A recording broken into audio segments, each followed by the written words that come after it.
मनोज जरांगेंच्या मराठा मोर्चावरून शिवसेना आमदार आदित्य ठाकरेंनी आज सरकारवर जोरदार निशाणा साधला। सत्तेत आल्यास मराठा आरक्षण देऊ सांगणारे उपमुख्यमंत्री फडणवीस आता गप्प का, असा सवाल त्यांनी विचारला।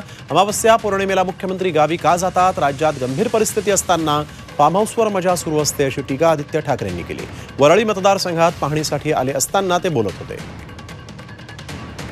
जेव्हा सरकारमध्ये नव्हते तेव्हा कोणीतरी सांगितलेलं आम्हाला सरकारमध्ये आणि मी 2 दिवसात आरक्षण देतो, अमुक दिवसात देतो, ते तर आता काहीच बोलत नाहीयेत। त्यांच्यावर लाठीचार्ज करायला सांगितलं, त्या अधिकाऱ्यांवर कारवाई झाली आहे, पण या राजकारणी लोकांवर कोणावरच कारवाई झाली नाही। मुख्यमंत्री आहेत की 2 उपमुख्यमंत्री ज्यांनी कारवाईचे आदेश दिले।